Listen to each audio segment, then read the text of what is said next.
Bom dia a todo mundo. Então, a gente vai iniciar o nosso webinar que estava marcado para as 9h30 de hoje. Nosso webinar tem como título Agricultura Regenerativa com Remineralizadores, Resultados Agronômicos no Campo. Então, a gente vai começar com uma breve apresentação dos apresentadores, para que vocês possam conhecer todos eles. Depois eu vou falar brevemente sobre os tópicos que a gente vai abordar hoje. E aí, por fim, a gente vai ter uma parte que são para as perguntas de vocês. Então, eu vou começar. Meu nome é Marcela, prazer a todos. Eu sou bióloga, sou fisiologista vegetal, mestrado e doutorado nessa área, e hoje eu trabalho na Implanet como pesquisadora MRV, que pega toda essa parte de monitoramento, reporte e verificação. Agora eu vou passar para o Frederico da Brefem. Olá, pessoal, bom dia, tudo bem? Sou Frederico Bernardes, atual diretor-presidente da Abrefem, que é a Associação Brasileira dos Produtores de Remineralizadores de Solos e Fertilizantes Naturais. Atualmente também sou administrador dos projetos da Harvest Minerals aqui no Brasil, que é uma empresa listada na Bolsa de Londres, dedicada à mineração para produção de insumos agrícolas, tá? Então a gente hoje tem cerca de 11 projetos aqui no Brasil e a gente produz o Capé Fértil, que é um remineralizador na região de Minas Gerais. Agradeço muito o convite de estar aqui, espero que todos tenham um bom evento.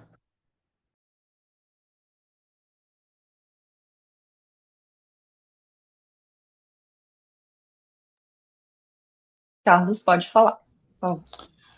Obrigado, bom dia. Obrigado pelo convite. Eu sou Carlos Augusto, sou pesquisador da Embrapa Clima Temperado, trabalho na parte de desenvolvimento de insumos, na parte de coprodutos de atividade de mineração e também de resíduos agroindustriais.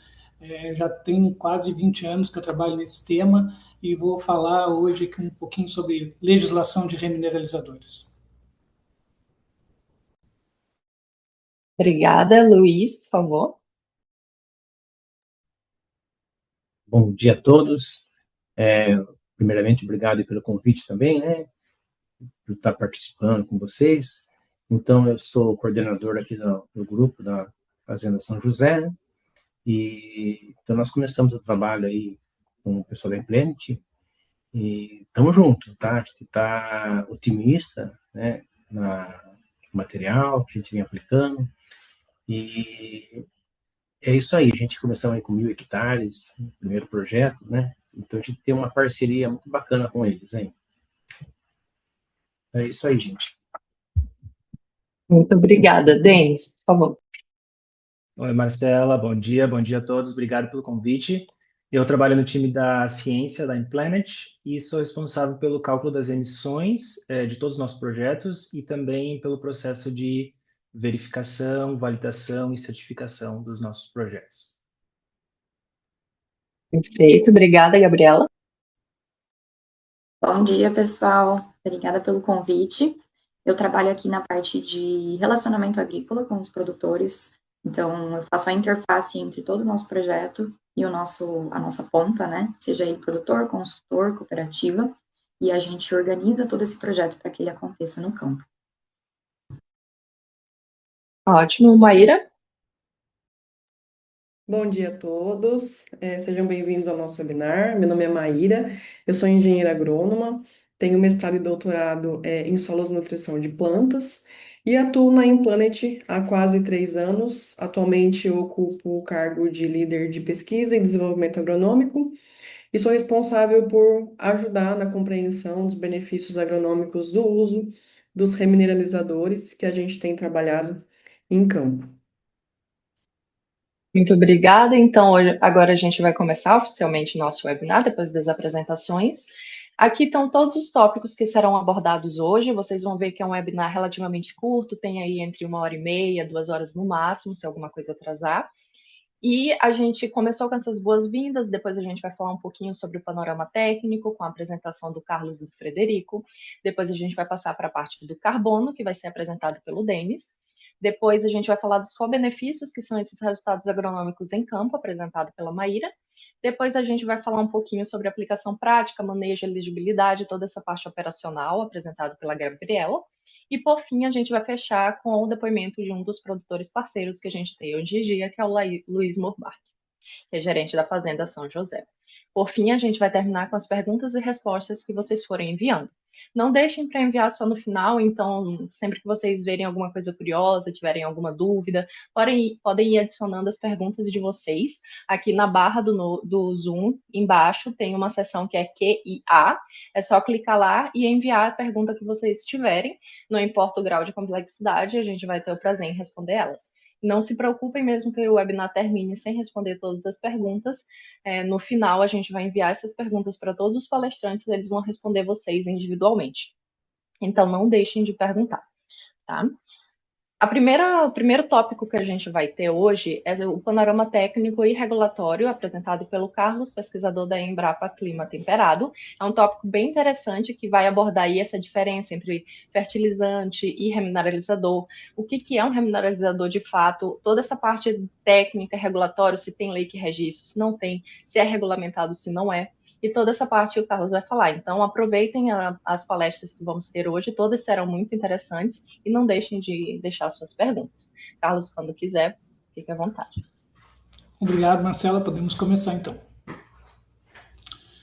Bem, pessoal, esse tema, a parte mais regulatória de normas, eles é um pouco árido, mas assim é importante o que a Implant propôs, porque a gente volta e meia lê sobre pó de rocha, remineralizador, agromineral, e isso tudo tem normas, né? E a gente ajudou, junto com outras instituições, a Embrapa, o ONB, o Serviço Geológico do Brasil, a criar essa norma que hoje regulariza o uso e o registro de remineralizadores. Pois bem, pó de rocha, todos nós chamamos pó de rocha, mas pó de rocha é qualquer tipo de rocha que esteja na forma de pó, por favor, só um pouquinho, que esteja na forma de pó e que passou por brutagem, moagem e simplesmente isso, ou seja, ela não tem um registro, é um pó de rocha, a maioria é um pó de rocha.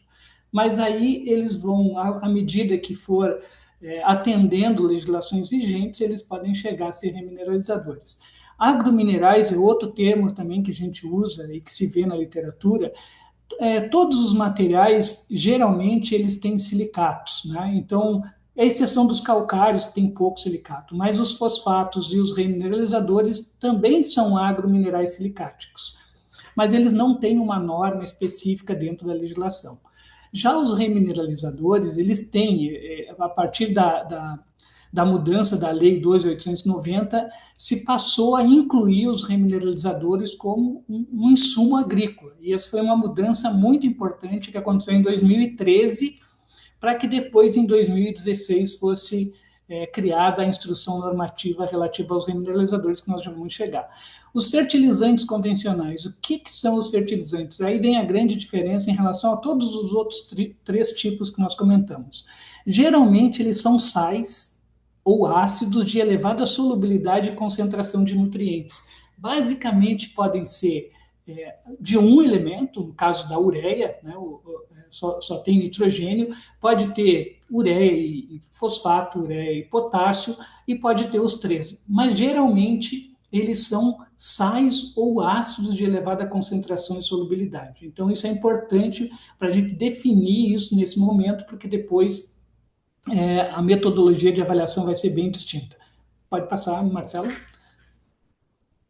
Então, a partir dessa lei, pode passar mais um itemzinho, mais uma. A partir dessa lei, um remineralizador ele passa a ser todo aquele material de origem mineral que sofreu apenas redução de tamanho por processos mecânicos, ou seja, é simplesmente moagem e peneiramento, não pode ter outro processo, flotação, qualquer outra coisa que seja feita para separar esses minerais, eles não atenderiam a esse conceito de remineralizador. E que altere os índices de fertilidade do solo por meio de adição de macro ou micronutrientes e que promova melhorias nas propriedades físicas, físico-químicas ou da atividade biológica do solo. Esse é o conceito que está dentro de remineralizador. Pode passar? Pode passar mais uma. Pois bem, então, a partir dessa... Isso, exatamente, obrigado, Marcelo.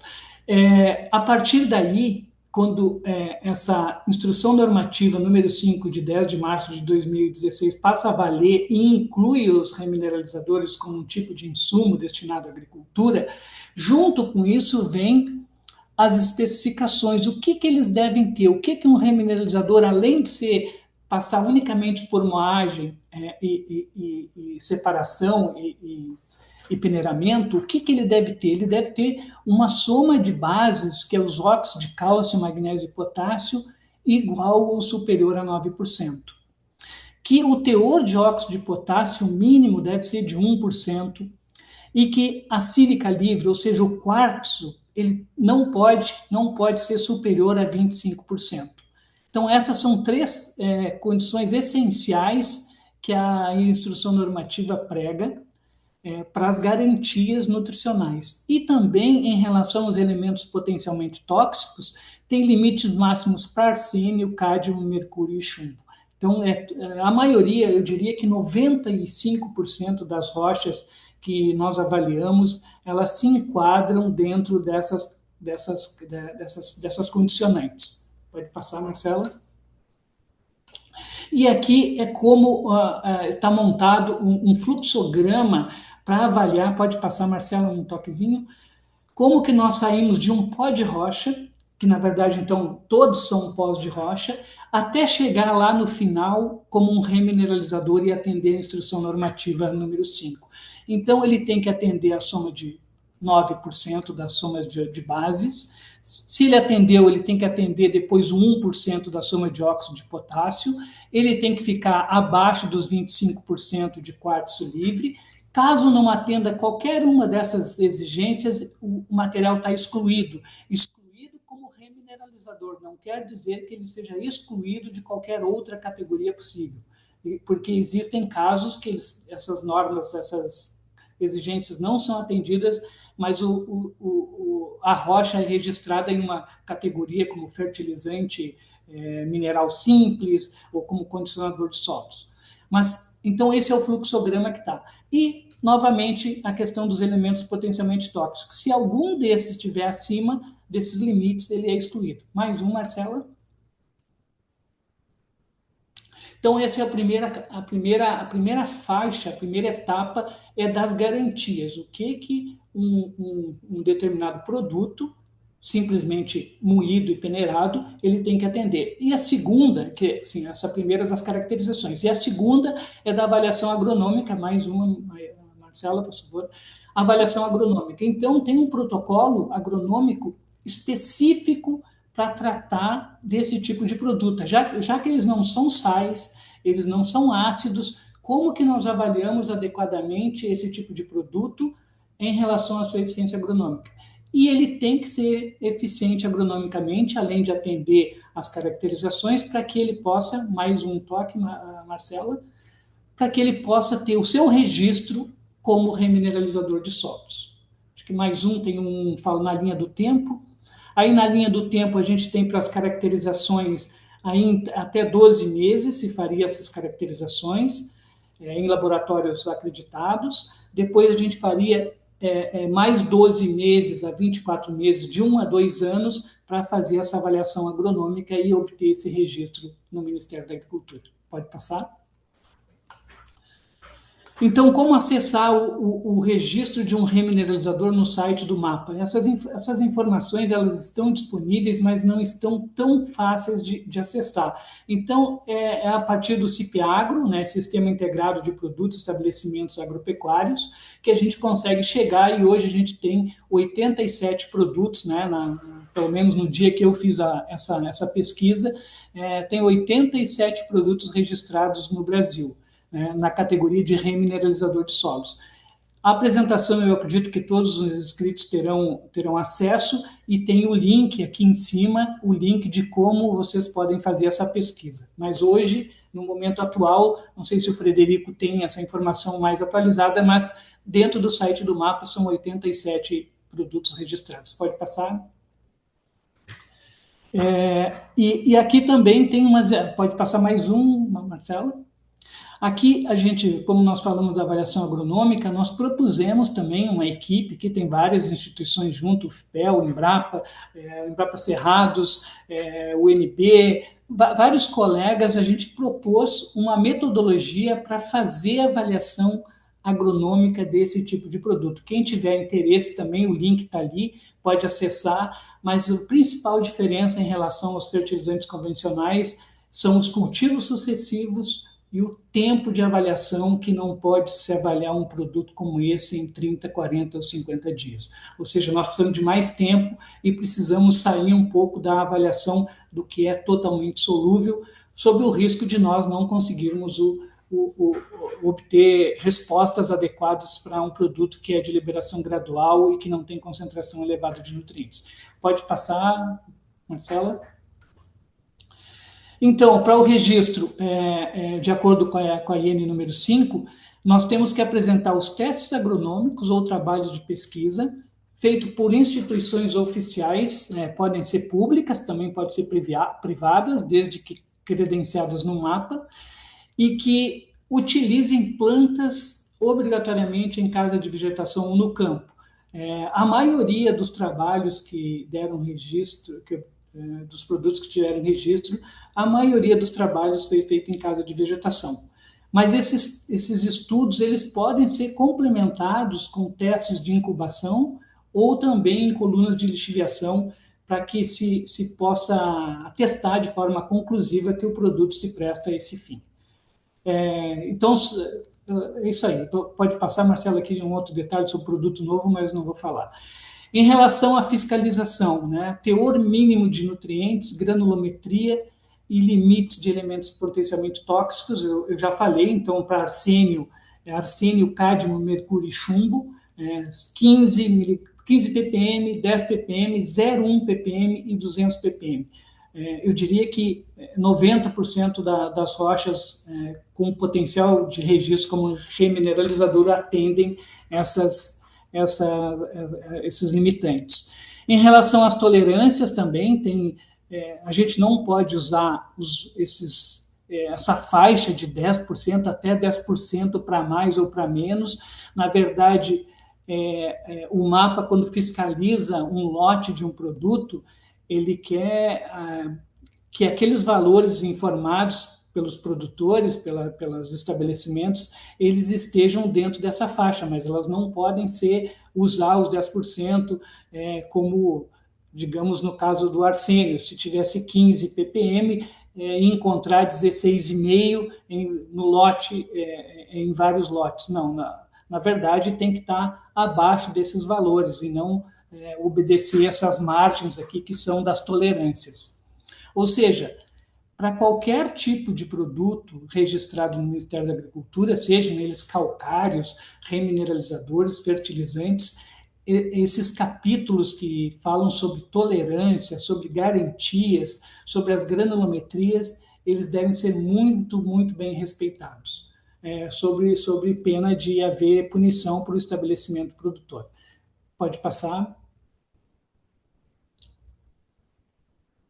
Então, aqui nós temos, em relação aos anexos ainda sobre as garantias e sobre o que deve constar, em relação à especificação da granulometria da natureza física. Se um determinado remineralizador é filler, ele tem que ter obrigatoriamente 100% do seu volume passado na peneira de 0,3 milímetros. Se for pó, aí tem outros valores, e se for farelado, ainda outros valores mais abaixo, por exemplo, de 4,8 milímetros. Mas isso é a empresa, na verdade, é a empresa que informa a granulometria, não é uma exigência do mapa, mas no momento que a empresa disser que o seu produto está na fórmula de pó, ele tem que atender, ou seja, 100% do produto teria que passar na granulometria de 2 milímetros e, no mínimo, 50% teria que passar na peneira 0,3, que configura a fração filler. Também aí estão ali as tolerâncias máximas, até 5 unidades para cada dessas peneiras. É isso. Pode passar, Marcela. Controle de qualidade. Quem é que faz controle de qualidade? Na verdade, é o estabelecimento produtor, não é o mapa. O mapa não faz, o mapa faz a fiscalização, vai lá nas empresas, nos estabelecimentos produtores e, eventualmente, coleta uma amostra e vê se está dentro do que a empresa registrou o produto e se ela está atendendo as características do produto. Importância do uso de produtos registrados e requisitos para comercialização. Bom, diante disso que eu vinha falando, né, a questão de atender normas, ter eficiência agronômica, atender as garantias, é importantíssimo que todo o produto que seja usado tenha registro no mapa, ou seja, porque ele passou por esse crivo todo, ele teve que convencer o fiscal agropecuário do mapa que esse produto, sim, ele tem eficiência e que ele pode ser vendido. Um resumo do processo de registro, só para vocês terem uma ideia, a documentação necessária para que um produto saia de pó de rocha e seja um remineralizador ou um fertilizante mineral simples, porque existem remineralizadores também que estão na categoria de fertilizante mineral simples, ele tem que ter uma petrografia, ou seja, tem que saber que tipo de rocha e o teor de sílica livre, de quartzo. Ele tem uma mineralogia conhecida, quais são os minerais presentes e qual que é o indicativo de reatividade que esse remineralizador vai ter. Ele tem um laudo geoquímico que deve se atender integralmente à instrução normativa, ou seja, em relação aos elementos potencialmente tóxicos, em relação às garantias das somas de óxido e do teor de potássio. Ele tem uma granulometria definida, que é informada pelo estabelecimento produtor, e ele tem que ter também o registro de estabelecimento, né? Como que o produto é obtido, como que ele é gerado, ou seja, por aí vocês têm uma ideia que por que é importante usar um produto registrado? Porque ele atendeu toda essa documentação, esse requisito do mapa.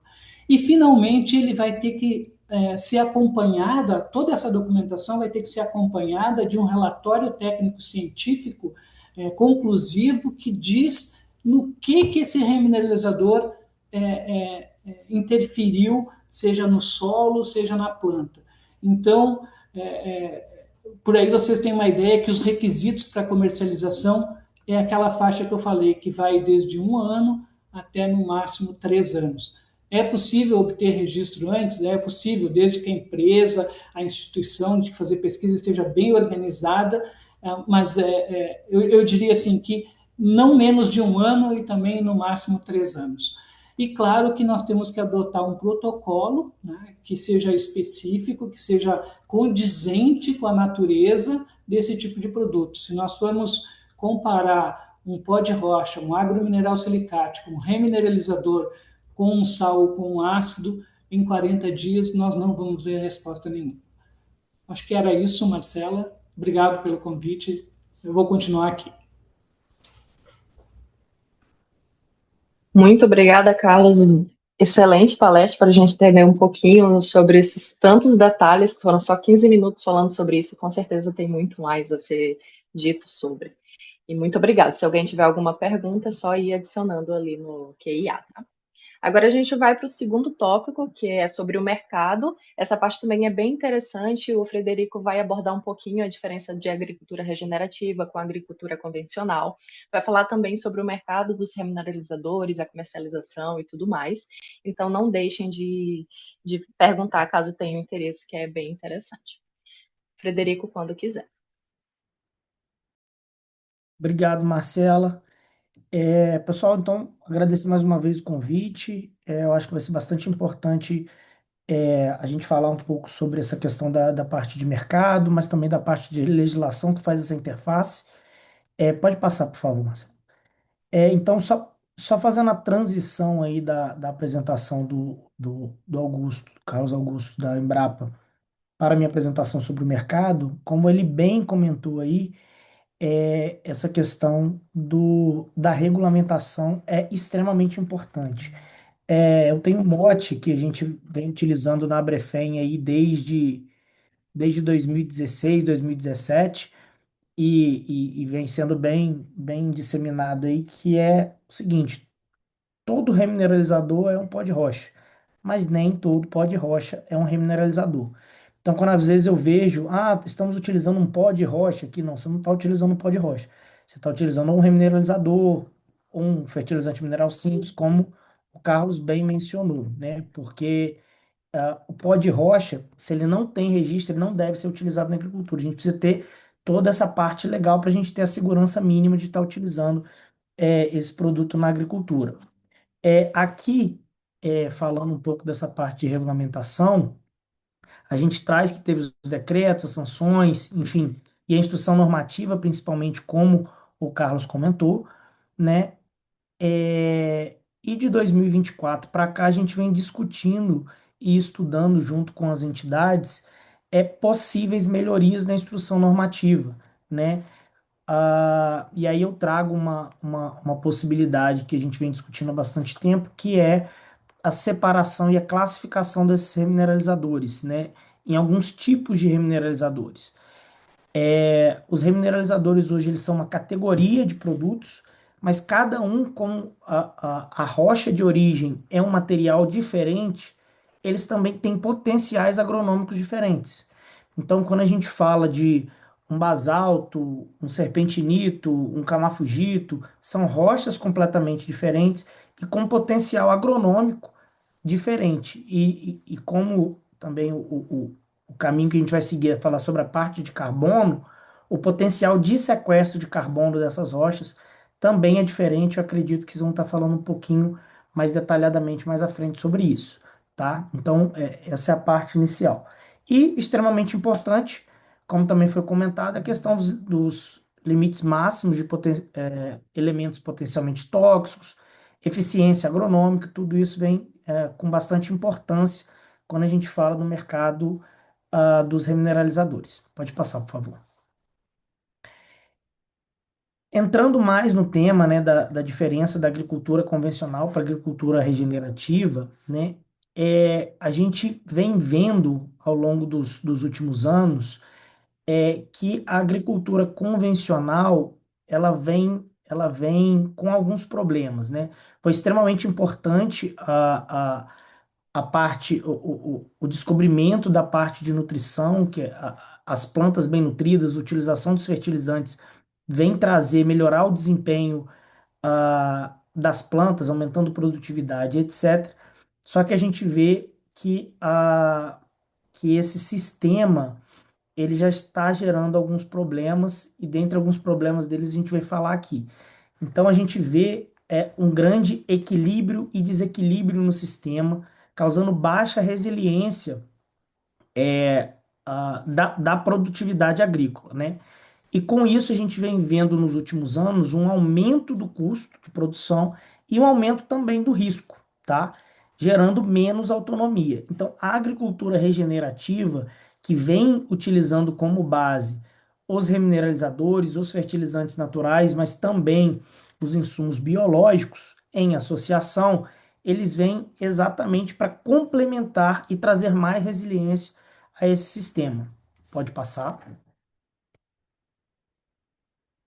Então, a agricultura regenerativa é uma agricultura baseada em processos, com ferramentas regionais e nacionais, como os remineralizadores, fertilizantes naturais e bioinsumos, e os resultados esperados são a melhoria da saúde do solo, sequestro de carbono, aumento da biodiversidade e vários outros. Pode passar.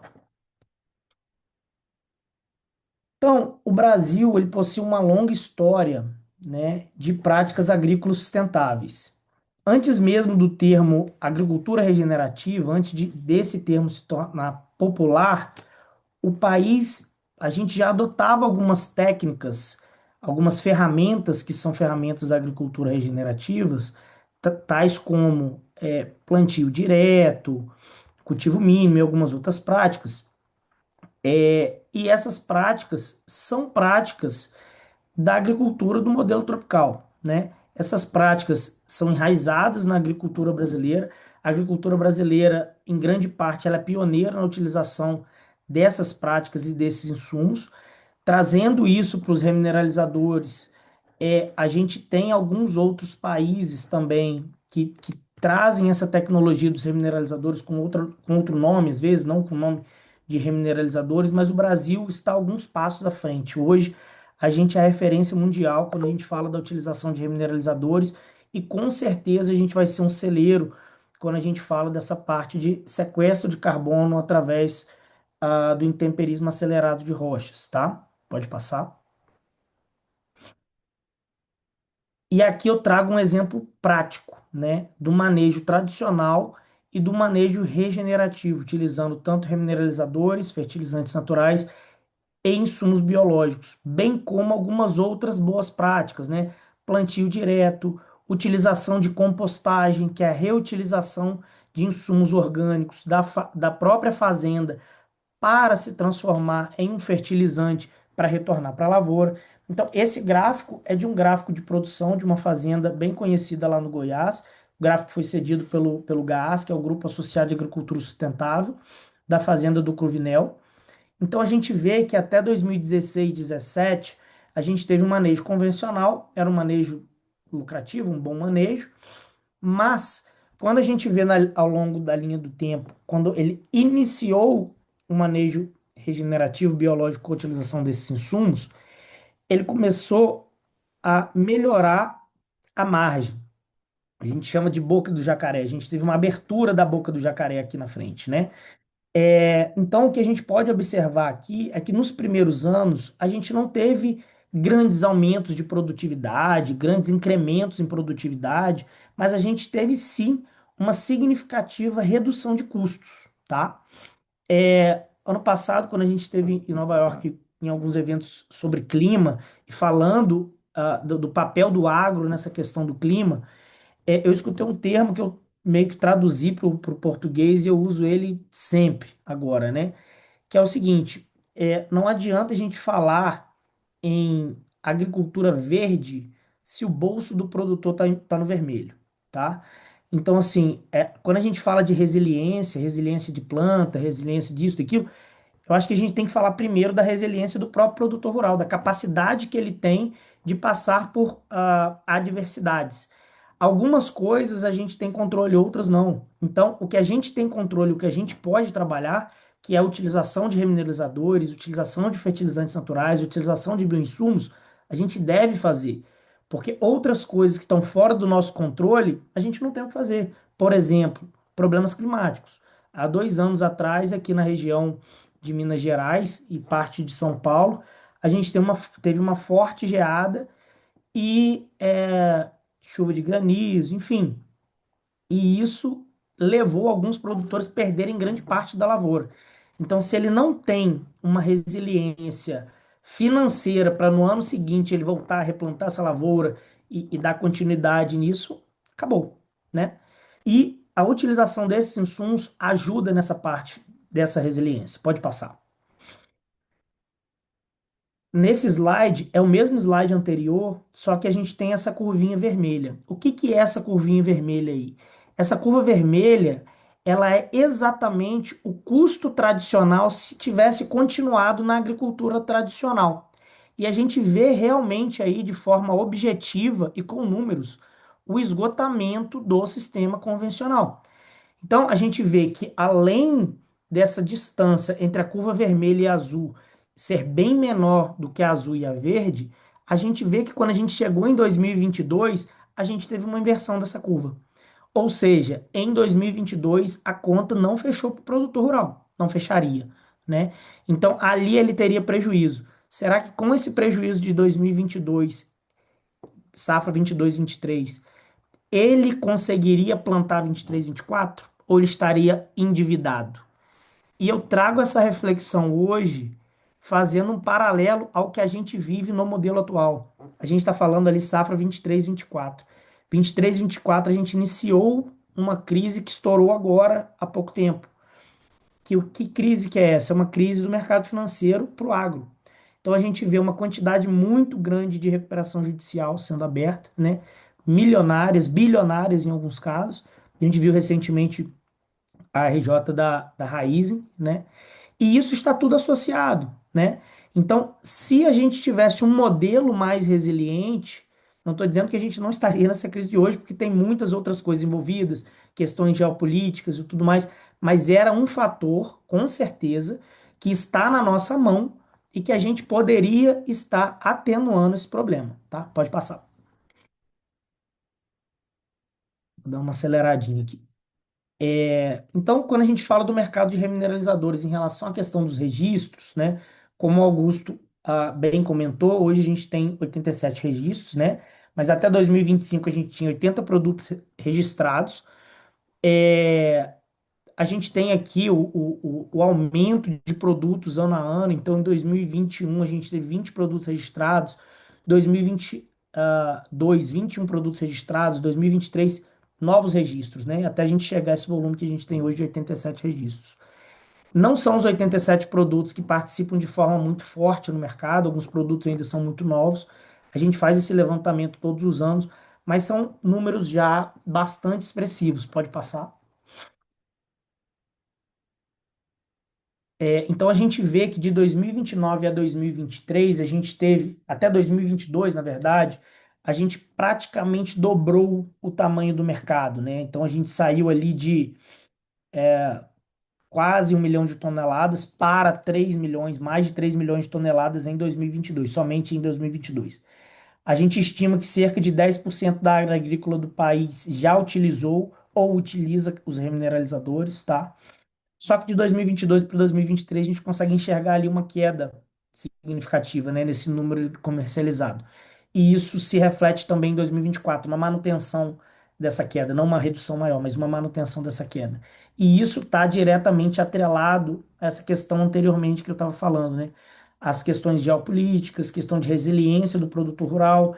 A gente está tendo algumas dificuldades financeiras no modelo agrícola atual, que vem se refletindo também na comercialização de insumos agrícolas. Pode passar. É bastante interessante quando a gente olha a curva de crescimento do lado esquerdo, né, que é uma curva de tendência de crescimento dos remineralizadores, que até 2022 era uma curva bastante confiável, né? É uma curva que demonstrando um crescimento bem contínuo. 2023, 2024, a gente teve alguma dispersão nisso aí, mas a gente teve vários fatores externos que contribuíram para isso.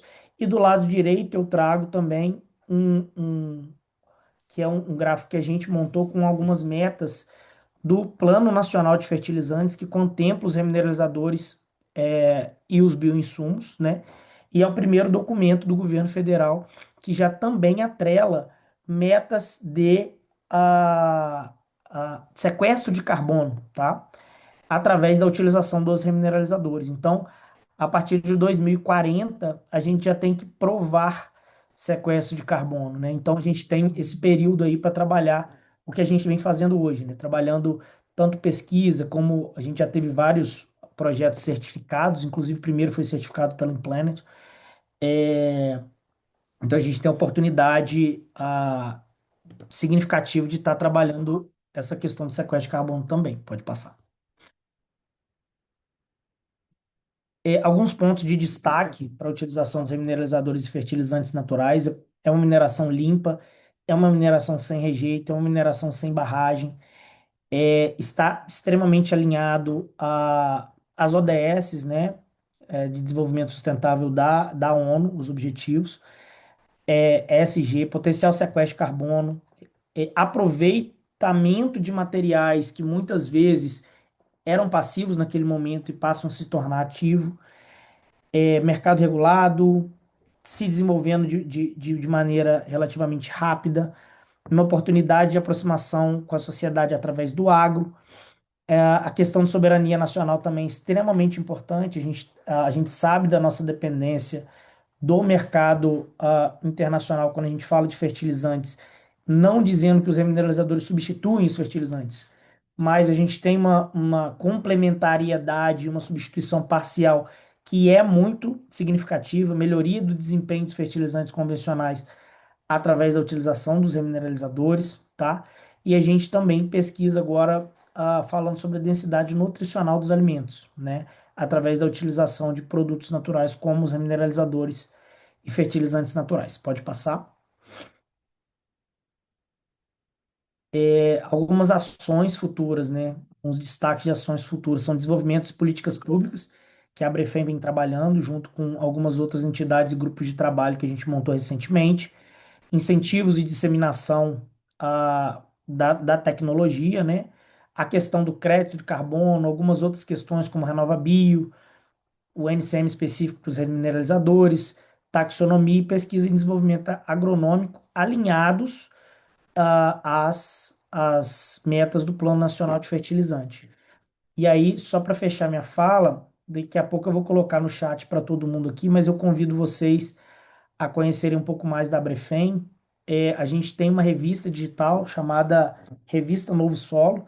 Nessa revista a gente faz as publicações do setor, né? A gente tanto falando sobre o mercado, mas também apontando os cases de sucesso, apontando as novidades em relação à utilização de remineralizadores e fertilizantes naturais, essas questões de sequestro de carbono, todos os avanços que vêm ocorrendo, as novas certificações.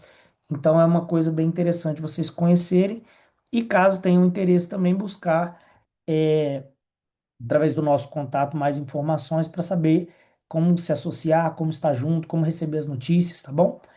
No mais, eu agradeço e desejo um excelente webinar a todos. Abraço. Muito obrigada, Frederico. Foi muito interessante, principalmente obrigada por ter resumido tudo isso em 15 minutos também, porque assim como o primeiro tópico é muita informação e tenho certeza que teria muito mais a ser dito. Então, caso alguém tenha alguma curiosidade, pode tanto perguntar aqui como entrar em contato com ele também. Então, vamos dar seguimento. O nosso próximo tópico vai entrar mais na parte da ciência agora. A introdução à remoção de carbono em temperismos acelerado de rocha vai ser apresentado pelo Denis, que trabalha conosco na InPlanet, como líder de mensuração de emissão de gases de efeito estufa. Essa parte, apesar do intemperismo de rocha ser um processo extremamente antigo e fazer parte da natureza desde o princípio, afinal está atrelado com a formação dos solos, ainda assim é algo que gera muitas dúvidas, principalmente como é que a gente consegue atrelar esse remineralizador que o Frederico e o Carlos falaram tão bem com a remoção de CO2 que está na atmosfera. Então, o Denis vai abordar esse tópico bem de forma geral para que vocês, antes da gente entrar de fato para os nossos resultados, tá? Então, fica à vontade, Denis. Obrigado, Marcela. Bom, primeiramente, quando falamos em remoção de carbono, estamos, na verdade, falando de remoção de CO2, dióxido de carbono.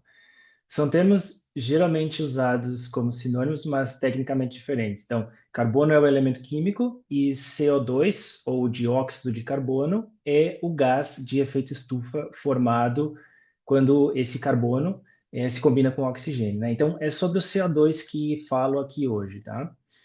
Trago essa figura do slide para ilustrar esse ciclo global do carbono de uma forma muito simplificada, só para ressaltar como ele circula, como o carbono circula entre a atmosfera, a planta, os oceanos, né? Até se transformar em CO2 no ar para então ser removido. Tá? O número em destaque desse slide, que é aproximadamente 428 partes por milhão, é a concentração atual de CO2, a concentração de CO2 que hoje a gente respira. Tá? Esse número ele nunca foi tão alto. Há mais de 200 anos, para vocês terem uma ideia, esse número era 280 partes por milhão. Então, nesse período a gente aumentou mais de 50%. Tá? Então, por que esse número importa? Porque o CO2 na atmosfera ele funciona como se fosse um abafador que retém o calor da atmosfera, que é o conhecido efeito estufa. Então, quanto maior a concentração, maior o efeito estufa e maior a temperatura global.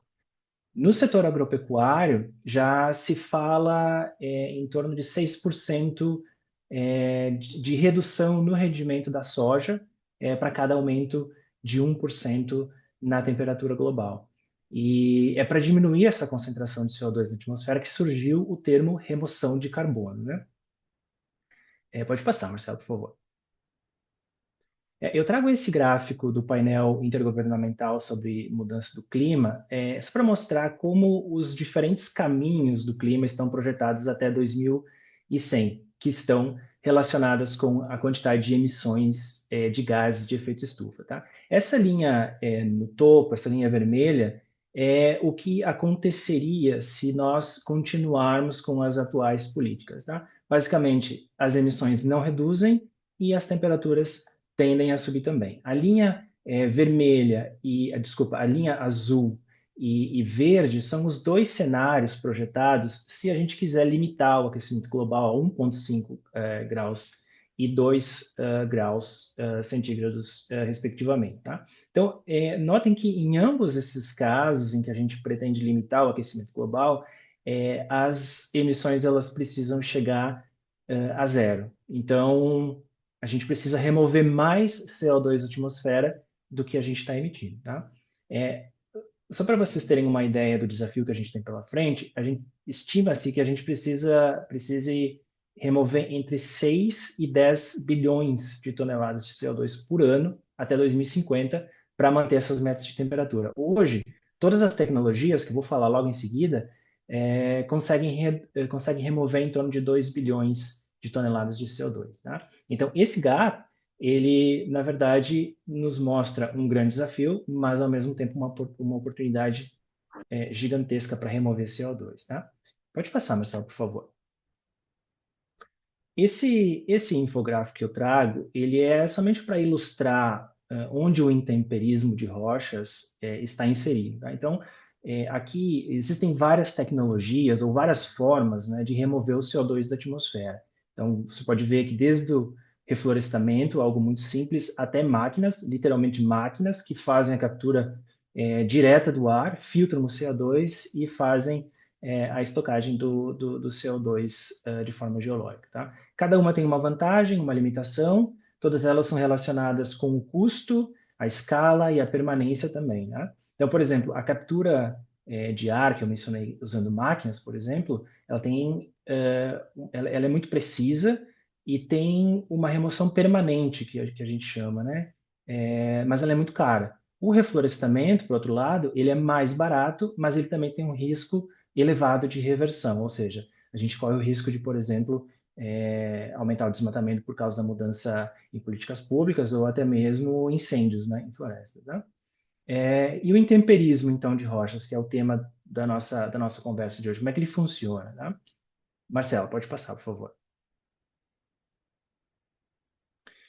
Basicamente, o intemperismo de rochas, como já foi falado, ele é um processo natural que acontece há bilhões de anos. Todos os dias acontece o intemperismo de rochas, tá? E ele acontece de forma muito simples. O CO2 que eu mencionei que ele está no ar, ele se dissolve com a água da chuva e forma um ácido fraco, o ácido carbônico. Tá? Quando essa água levemente ácida entra em contato com as rochas vulcânicas, dissolve os minerais. E esses minerais se transformam em bicarbonatos, que são carregados pela água do solo, chegam nos rios e terminam no oceano. Tá? Acontece que esse processo ele é lento diante do desafio que a gente tem para remover o CO2. Né? Então, o que a gente faz é acelerar esse processo. E é aqui que entra o intemperismo de rochas acelerado. Então, por isso, a palavra acelerada nessa forma de remoção de CO2, tá? E, claro, aplicado em terras agricultáveis. Marcela, pode passar, por favor. Antes de explicar como é que a gente faz aqui na InPlanet, a aceleração, na verdade, ela vem de um processo muito simples, que é a área de superfície de contato da água, né? Então, quando a gente moe o basalto, quando a gente moe a rocha, que a gente vai usar como pó de rocha mineralizador, a gente torna o mais fino possível. Então, a gente multiplica a superfície de reação, né? Antecipando o que levaria bilhões de anos, como eu mencionei para vocês, né? É basicamente a mesma coisa se nós colocarmos um torrão de açúcar, por exemplo, dentro de um copo d'água e açúcar em pó, o açúcar em pó ele vai dissolver muito mais rapidamente, né? Bom, falando um pouquinho do intemperismo acelerado de rochas aqui na InPlanet, a gente simplifica esse processo em 4 etapas principais. A primeira é a extração e o processamento da rocha, do basalto especificamente que a gente usa. Então, basicamente, a rocha ela é britada e moída na pedreira, seguindo todos os requisitos que já foram apresentados pelo Frederico e pelo professor. E depois que, então, nós temos o pó de rocha mineralizador de acordo com o que a gente precisa, a gente faz a aplicação, e aí depois a minha colega Gabriela vai explicar um pouco melhor como a gente faz a aplicação, mas basicamente o pó de rocha é aplicado na lavoura, usando o mesmo equipamento que o agricultor usa para aplicar o calcário. A terceira etapa é o monitoramento, e aqui é onde nós coletamos todas as amostras de vegetação, de solo e água de uma forma sistemática, antes da aplicação, depois da aplicação, usando áreas de controle, áreas de aplicação, né? Enfim. E a gente, com essas amostras, a gente analisa essas amostras que a gente coleta para identificar os íons de cálcio, magnésio e bicarbonato, que são os parâmetros de remoção. Pois, se a gente verifica esses íons, a gente consegue concluir de que houve a remoção, porque esses são os parâmetros que fazem, porque esses íons eles só podem ter ocorrido porque houve a dissolução do basalto e então removeu o CO2, né? Então, percebam que a gente não estima, nos nossos projetos aqui na Implant, a gente não estima resultados, tudo é medido com os dados primários coletados dos agricultores que são parceiros da gente, né? A quarta e última etapa é o processo de verificação e certificação. Quando nós concluímos as análises, nós enviamos todos esses dados para a Isometric, que é uma empresa internacional, independente, que verifica todos os nossos cálculos e todos os nossos projetos de uma forma geral. Tá? Então, só depois de todo esse processo, incluindo o processo de verificação e validação, é que os créditos eles são emitidos. E aí aqui, um crédito, né, o famoso crédito de carbono, ele significa 1 tonelada de CO2 removida. Tá? E aí foi exatamente isso que a gente fez no projeto Serra da Mantiqueira, que é o próximo slide que eu falo brevemente como foi o processo nesse projeto. Pode passar, Marcelo, por favor. Então, primeiramente, o projeto Serra da Mantiqueira, ele é o primeiro projeto a emitir créditos de remoção por intemperismo rochoso verificados de forma independente no mundo. Então, esse foi o primeiro projeto no mundo inteiro e aconteceu aqui no Brasil. Então, esse é um exemplo de que remover carbono usando esse processo natural de intemperismo de rochas, ele já é realidade, né? E aqui eu trago o mapa só para mostrar como a gente faz a distribuição dos nossos projetos. Então, a área de aplicação, que vocês veem nesse mapa, está em laranja, e as parcelas de controle, que foram as áreas que não receberam o remineralizador, estão em roxo. E a gente usa essas duas áreas para fazer a comparação depois nas nossas análises, né? Cada ponto vermelho que você vê na imagem é um ponto de coleta das amostras, tá?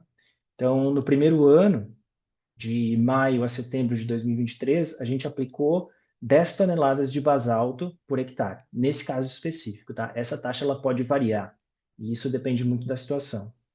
E a área total desse projeto foi de 540 hectares, tá?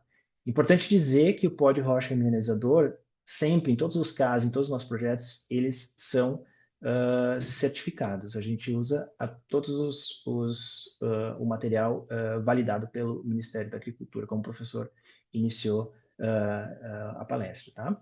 Bom, aí eu vou para o meu último slide, e aí eu falo de quanto efetivamente a gente removeu de CO2. Tá? E aí aqui eu aproveito também para dar um pouquinho mais de detalhes sobre como a gente chega no cálculo final, e aí que eu mostro para vocês o raciocínio que a gente faz quando a gente calcula, né? Então, desde o potencial bruto, que você vê ali na esquerda, até o que foi verificado e emitido como crédito lá no final, tá? A gente começa com o potencial bruto, que foi 755 toneladas nesse caso, e esse é o máximo teórico calculado a partir da composição química do remineralizador que foi aplicado, que acredito que o Frederico mencionou, porque a característica da rocha, enfim, a característica do pó de rocha remineralizador que foi aplicado, ele interfere no potencial de remoção. Tá?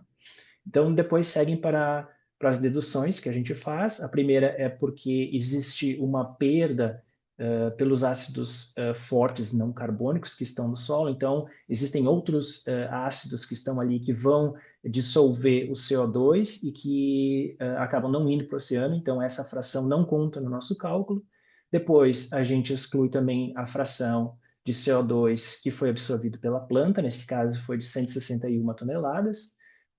que também não seguem para o oceano, enfim, não são estocadas lá permanentemente, como é a intenção do projeto. E aí a gente chega num potencial líquido de remoção, que é 528 toneladas neste caso. Tá?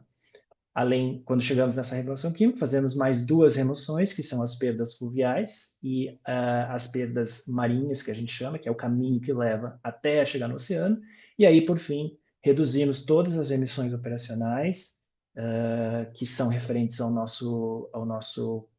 enfim, a operação do nosso projeto. Então, literalmente desde quando explodimos a rocha lá na mineração, até a última amostra que foi coletada para fazer a análise, né? Então, descontamos essas emissões e aí chegamos no cálculo, no valor final que foi efetivamente removido. Então, nesse caso do projeto Serra da Mantiqueira, a gente removeu permanentemente 235 toneladas de CO2, que se traduzem em 235 créditos emitidos. Tá?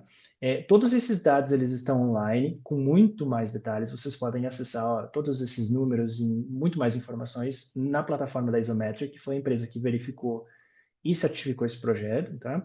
Depois eu até posso providenciar o link correto para vocês. Então, convido todos enfim, a ver mais detalhes sobre esse projeto. Tá?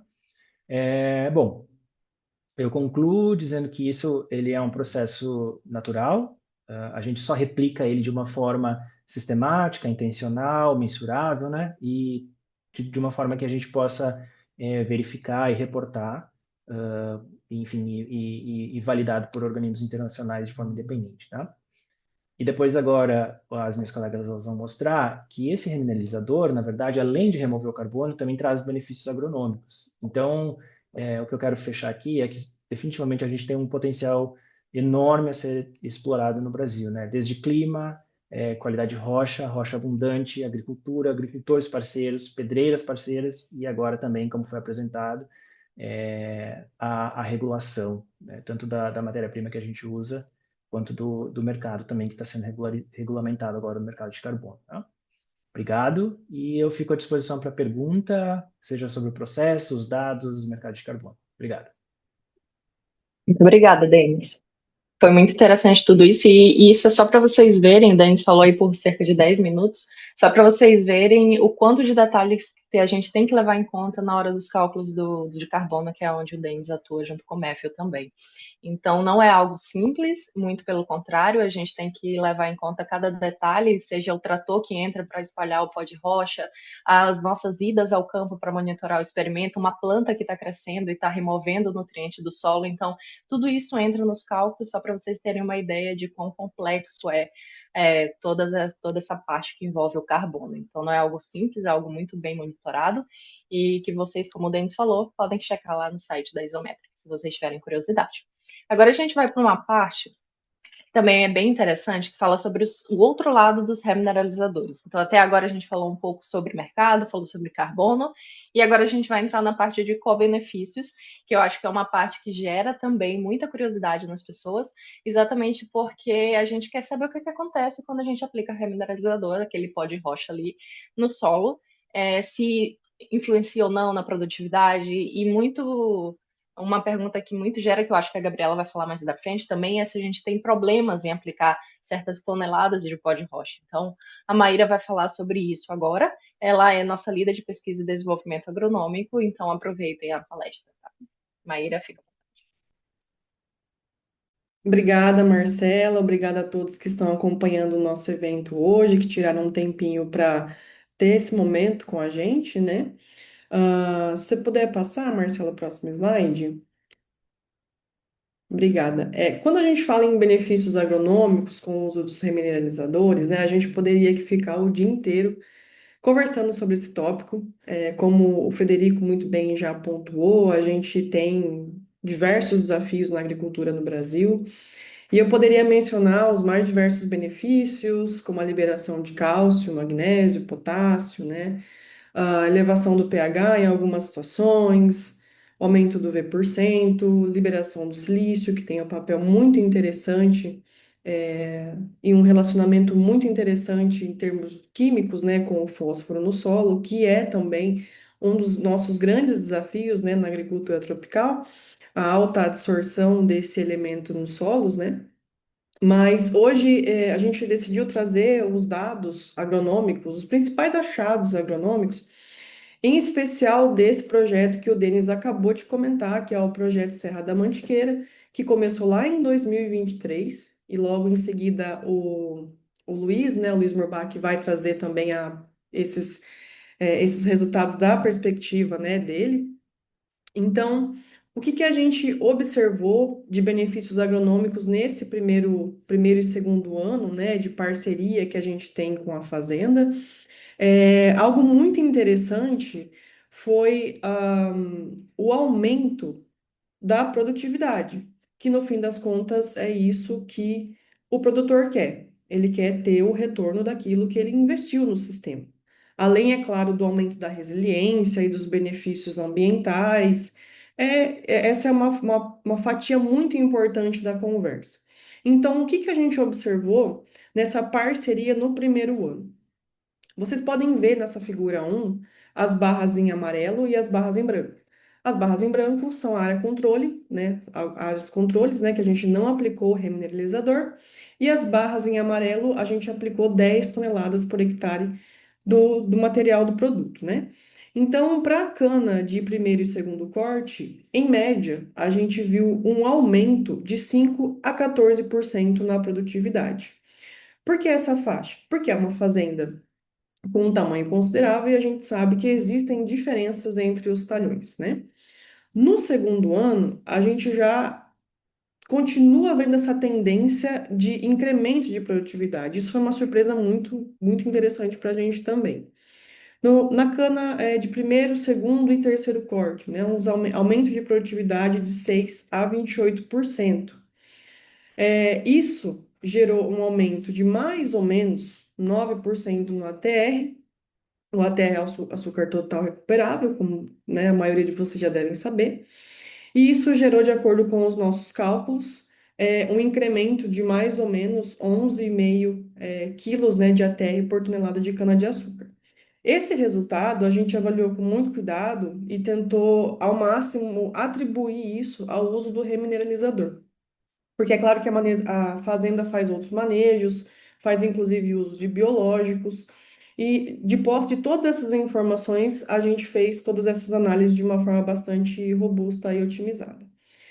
O efeito econômico disso é um lucro líquido de aproximadamente 10,9, né, 10 reais e 90 centavos por tonelada de cana-de-açúcar, considerando esse tempo que a gente tem de parceria na fazenda, né? Se você puder passar, Marcela, por favor. Dito isso, é interessante a gente mencionar que nessa fazenda em específico, a Implanet, nós montamos um experimento em campo. Então, é um experimento em plots, né? A gente tem 4 repetições. E a gente chama esse experimento de Field Monitoring Station, ou FMS. Nesse experimento, o principal objetivo é entender um pouco mais os benefícios, é investigar um pouco além daquilo que a gente vê no campo, trazer para uma escala menor e conseguir investigar, de fato, quais processos estão acontecendo, é, enfim, na escala de campo, né? Que é realmente muito difícil da gente monitorar tudo, então, usar um experimento nos ajuda muito a entender os processos. Então, quais que foram os resultados principais agronômicos desse experimento que ainda está acontecendo na fazenda, né? A gente já está indo aí para o terceiro ano de avaliações, mas para o dia de hoje eu trouxe os dados de um ano e um ano e meio para a gente poder conversar.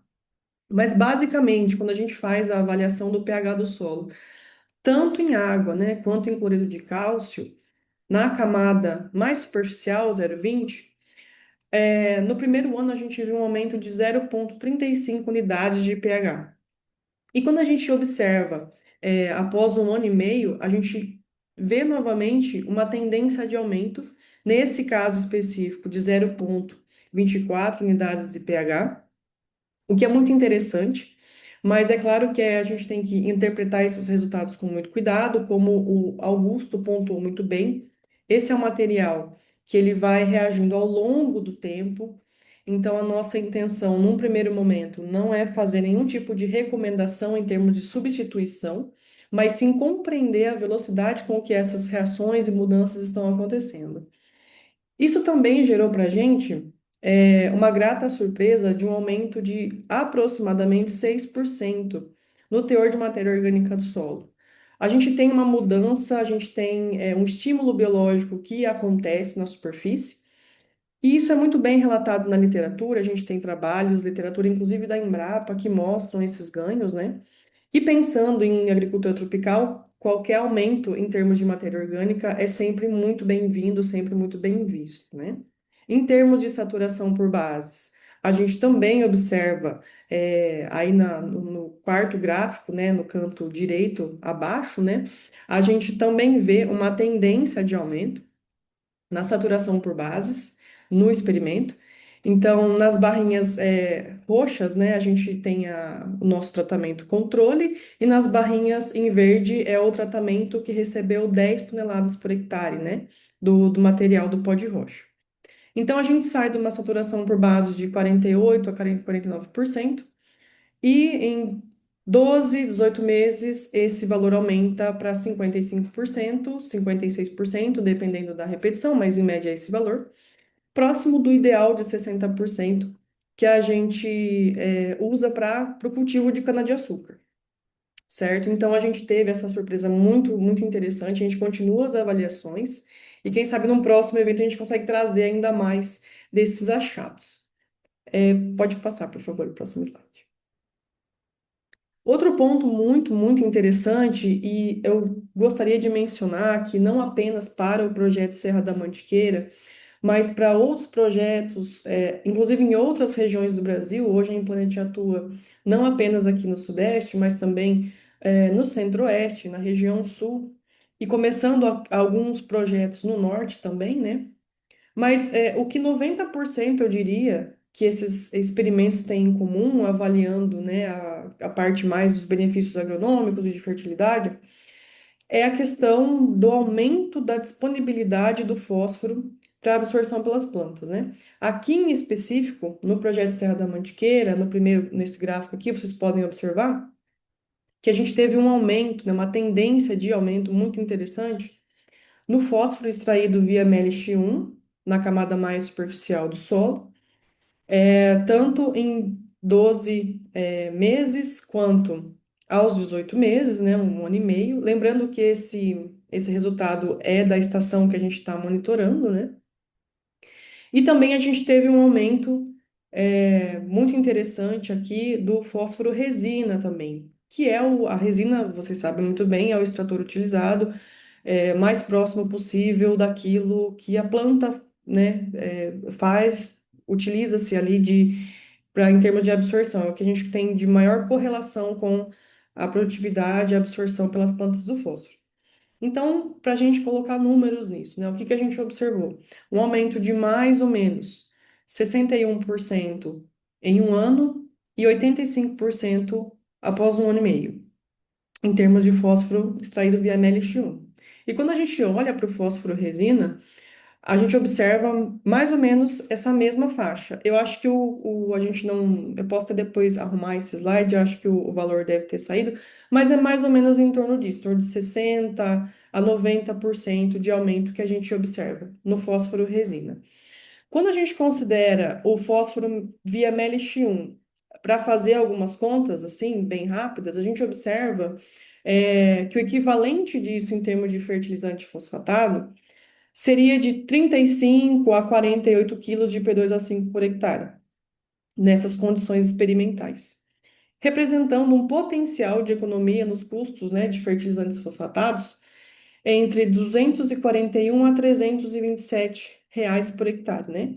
E, de novo, lembrando, né, a gente traz esses números mais no sentido de contribuir com o entendimento e do potencial, mas de maneira nenhuma a gente traz essas informações como uma forma de recomendação, né? Nossa ideia, a princípio, ainda é entender os benefícios, ainda é fazer as contas, e no futuro, ao longo do tempo, quem sabe num próximo evento, né, que a gente consiga trazer, e também com o suporte aí dos outros especialistas, realmente trazer algo um pouco mais robusto. Mas isso é muito interessante, esse já é o primeiro passo para a gente entender, né, quais são os benefícios, qual é o potencial do uso desses produtos.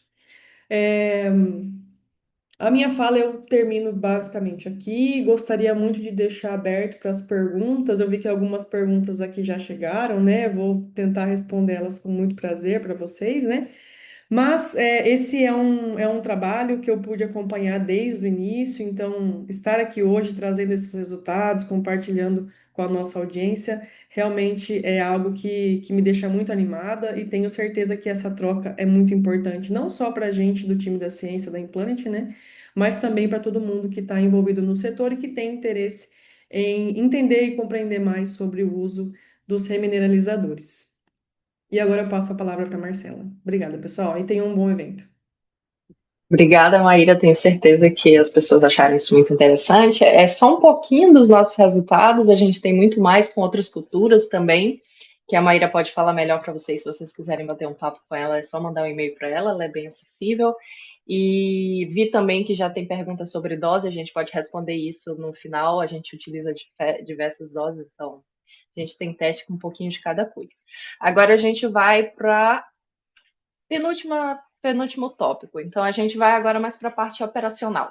Tudo que vocês viram agora estava um pouco na teoria, mas vocês vão conseguir ver como é que a gente coloca isso em prática. E aí a Gabriela, que é a nossa gerente de relacionamento agrícola, ela vai falar um pouquinho sobre a aplicação prática, manejo e elegibilidade. Então, aproveitem essa palestra também, porque ela é muito interessante. Ela vai falar um pouquinho sobre essa parte da prática, do campo, como é que a gente aplica, onde é que a gente atua, os estados que a gente está, apesar de a gente ainda ter o plano de conquistar o Brasil inteiro, mas a gente ainda está restrito a alguns estados. E é isso. Gabriela, quando quiser, é só falar. Perfeito, muito obrigada, Má. Podemos começar. Então, vamos lá, pessoal. Vocês já viram muito sobre remunerizador em si, questão de registro, questão de certificação, toda a parte de ciência. Então, agora eu vou falar bem focado em campo, em operação, né? Como que a gente faz esse projeto rodar? Atualmente, a gente está trabalhando em 3 regiões, né? Sul, Sudeste e Centro-Oeste.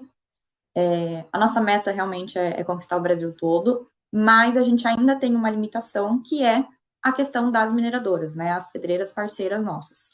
Por quê? Porque a gente só trabalha com um reminerizador certificado, né? Registrado no mapa. Então, na verdade, os nossos raios de atuação, eles são pontuais, referentes a essas mineradoras. Então, por mais que a gente queira trabalhar, por exemplo, na Amazônia, a gente não tem ali uma mineradora certificada e registrada no mapa com o basalto que enquadra em todas as questões científicas que a gente precisa. Então, atualmente, a gente foca nesses estados. E em termos de cultura, a gente está também focando nessas 4 principais culturas. Então, cana-de-açúcar, citros, tanto laranja quanto mexerica, tangerina, limão, grãos e pastagem. Esse é o nosso principal foco. A gente tem algumas questões por trás, né, que depois a gente pode até discutir mais, mas o principal ponto é a questão de perenidade, né? Quando a gente parte para uma análise, por exemplo, de HF, muito revolvimento de solo, como a gente tem toda a parte de ciência e pesquisa, MRV, muito detalhada e muito específica, a gente não consegue acompanhar isso. Então, é por isso que a gente acaba dando foco nessas 4 culturas em todas essas regiões. Próximo slide, Má, por favor. Então, se você é um produtor, uma cooperativa, um consultor, uma usina, e você está em algum desses estados, e você tem alguma dessas culturas, você já faz parte do nosso filtro inicial de seleção. E aí a gente continua essa parte de elegibilidade que a gente chama, né? Então, os nossos projetos, eles são projetos muito mais acessíveis quando a gente fala em tamanho de área, quando a gente pensa em projeto de carbono, né? A gente está com um mínimo aí de 200 hectares para a gente conseguir participar. Não precisam ser 200 hectares de faixa contínua, né? Principalmente quando a gente trabalha com cana, são muitos talhões, mas somando, dando esses 200 hectares. Isso é basicamente para a gente conseguir viabilizar a nossa parte científica mesmo. Nosso MRV é muito pesado, ele é muito custoso, a gente vai muito ao campo, então a gente precisa ter áreas que minimamente compensem. pH do solo entre 5 e 6, então a gente busca trabalhar com solos já agricultáveis. A gente não trabalha focado em áreas de expansão, em áreas que estão extremamente degradadas, porque o resultado do carbono também acaba sendo diferente. O teor de argila, ele acaba sendo um outro critério muito importante para a gente, principalmente quando a gente vê regiões como o sul do Brasil, né?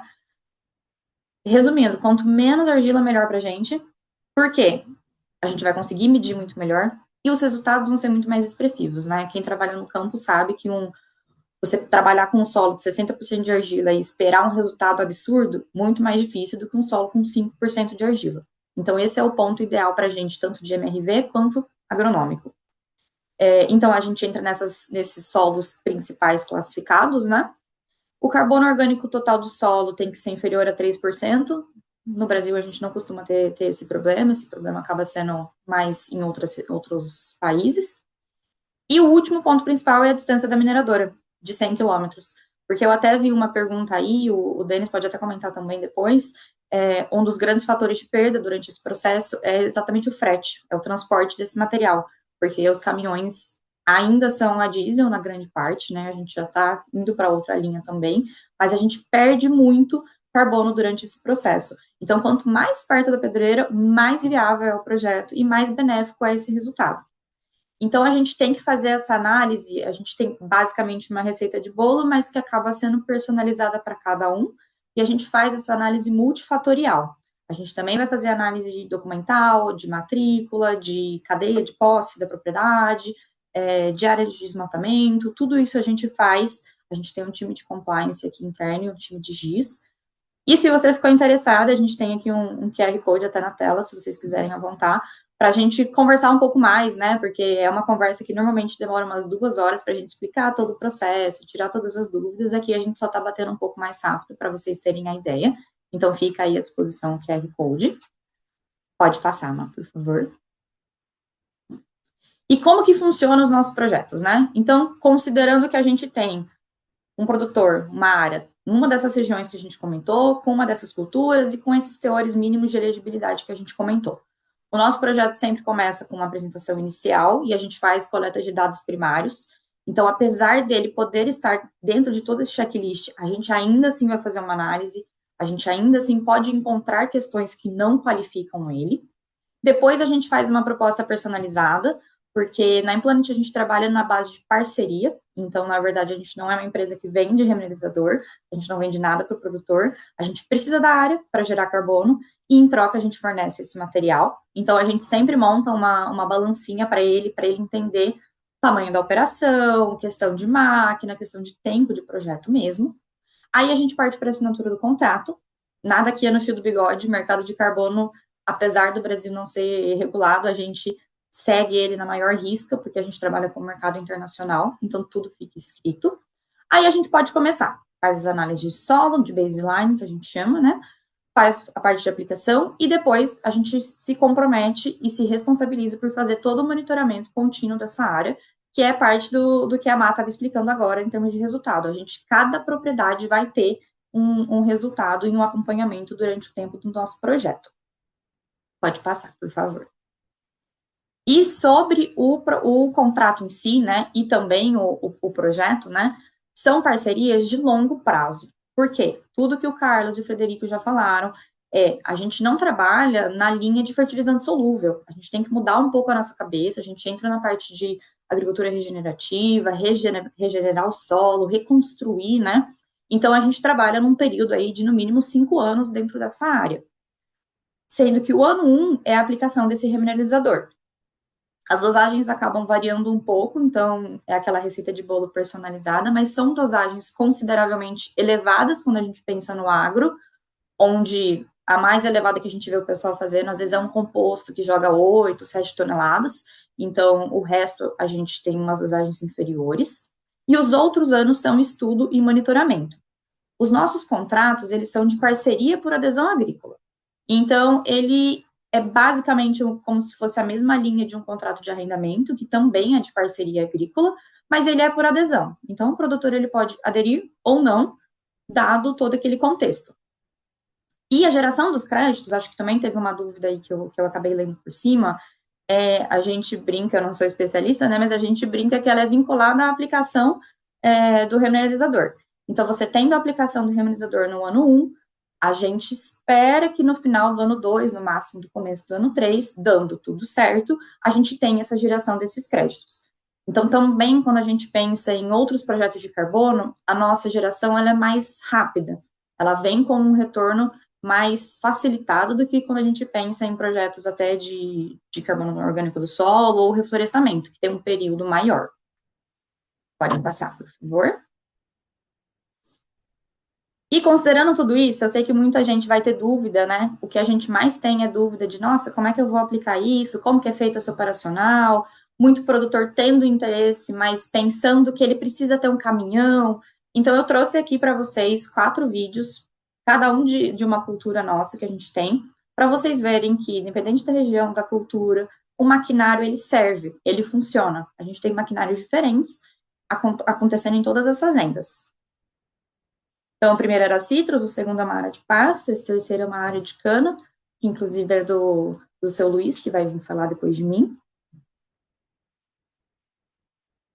E o quarto, eu trouxe só de curiosidade, é a única área agora, no momento, que a gente tem que estar com aplicação de caminhão. Então, para vocês verem que a maioria é com equipamento normal da fazenda. E algumas a gente faz com caminhão, porque às vezes fica mais facilitado, às vezes é a opção do produtor também. Ponto de curiosidade, só para eu terminar a minha fala aqui em termos do operacional. A gente não muda manejo de produtor, de jeito nenhum. Então, a gente encaixa o produtor que fala para a gente quando que ele vai conseguir aplicar, e aí a gente faz essa definição.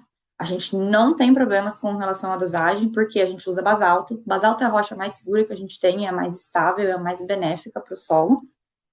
E na parte operacional é a curiosidade da diferença da capacidade estática e de aplicação do maquinário. Então, uma carretinha, uma calcalhadeira de 5 toneladas, você pensa que ela nunca vai ser capaz de jogar 10, mas ela só não vai fazer 1 hectare inteiro, você vai ter que reabastecer, mas ela consegue jogar.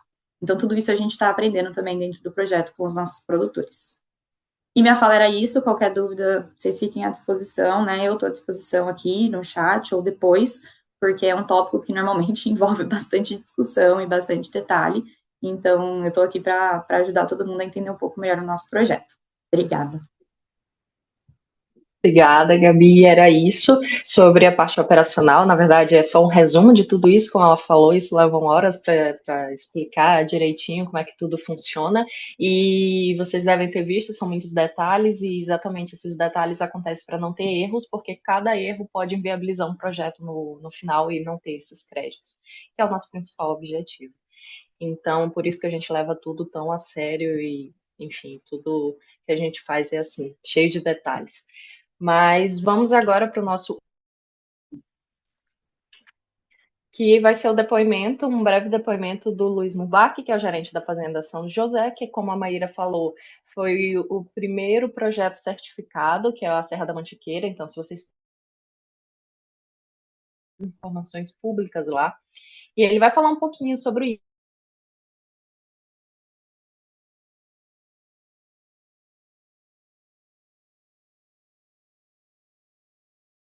Já que a gente já vai completar aí, vai para o nosso terceiro ano juntos, como é que é a relação com a Implanet? Então, fica à vontade para falar um pouquinho para a gente. Obrigada.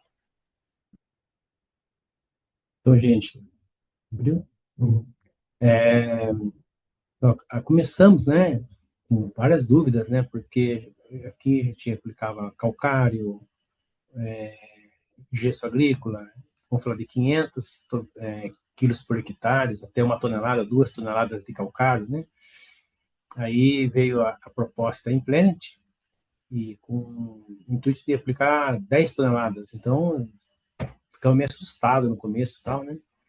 Mas, vendo que uma cultura, que nem a cana-de-açúcar, que ela é extraída em, vamos falar, de 100 a 150 toneladas de cana todo ano em cima da terra, do solo, para essa cultura. E veio essa implante, né, na época, então vamos lá, vamos testar, né? Aí começamos toda a pesquisa, né, com análise de solo, e começamos a aplicar. Nisso aí, tivemos um incremento na produção, e também, ó, quando começou os biológicos, você não funcionava. Então, hoje é sabido que a interação entre biológicos mais os remineralizadores, a associação foi, acredito que isso aí não é uma coisa que vai acontecer de uma hora para outra, ela vai ainda, a gente está gatinhando, tá? Eu falo que isso aí é só um comecinho, daqui a alguns anos a pesquisa está em cima, né? Eu agradeço muito a Implant a disponibilização de pessoal direto aqui, né? Para olhar, ver. Então isso aí o resultado vai ser colhido muito em breve, né? E eu acho que já está dando certo. E daqui para frente é só aguardar o resultado. Esse ano, ó, por ver, choveu fora do comum para nós aqui, para nossa região. Eu não me lembro de ter tanta chuva ocorrentes, né, nesse ano aqui. Então, os intempéries existem, né? Então, acredito que a produção da cana, no caso nosso aqui, vai ser melhorada. Esse ano a gente está começando com a aplicação no limão também, né? No limão siciliano, que era uma área de solo arenoso e agora está recebendo essa aplicação. Eu acredito que daqui 2 anos essas culturas vão ter uma resposta muito bacana. Gente, fica à vontade de perguntar alguma coisa também, né? Porque eu fico falando e tal, né? Mas a aplicação também, a gente teve dúvida na aplicação no começo, né? Vai levantar muito pó. Não, pelo contrário, ela tem um pouco de, vamos falar assim, na aplicação, você fala, nossa, que nuvem de poeira, né? Mas não é nada fora do que o calcário também é. Tá joia? Então tem que respeitar a condição de vento, essas coisas tudo, né? Mas conseguimos aplicar assim, sem problema nenhum, com os equipamentos que a gente tinha aqui na Laranja. Tá joia? Perfeito, Luiz. Muito obrigada pelo teu depoimento. Tenho certeza que vai ajudar outras pessoas que também pretendem trabalhar ou têm dúvidas sobre isso. E sobre a parte de malefícios, tu identificou alguma coisa ou não? Prejuízos para a lavoura em si? Não, não tivemos, não, né? Malefício até agora, não posso registrar nada assim que fosse pontual. Não preciso pontuar alguma coisa de que, ó, isso não aplica porque isso, porque aquilo, eu estaria fazendo julgamento precoce. Uhum. Oi, Marcela. Perfeito. Oi, Carlos. Eu queria aproveitar e perguntar para o Luiz se ele observou algum efeito sobre a sanidade da lavoura. Então, tivemos várias pessoas que vêm aqui, olham o nosso canavial e falam que está bem nutrido. A controle de praga, a gente tem um protocolo, né, que é feito, principalmente nós temos aqui uma praga, que é os fenófilos, né, vinha, né, bem forte na nossa região. E eu acredito que a gente está tendo um bom controle sobre ele também, tá? Uma coisa que o pessoal vem levantando aí, e eu falo que os nossos canaviais, eu estou reformando eles, né, com quinto, sexto corte, mas a incidência desse fenófilo, eu acredito que já deu uma reduzida.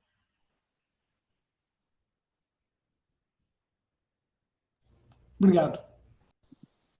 Bem interessante. A gente também tem depoimentos semelhantes com outros produtores e muito provavelmente está atribuído ao silício também.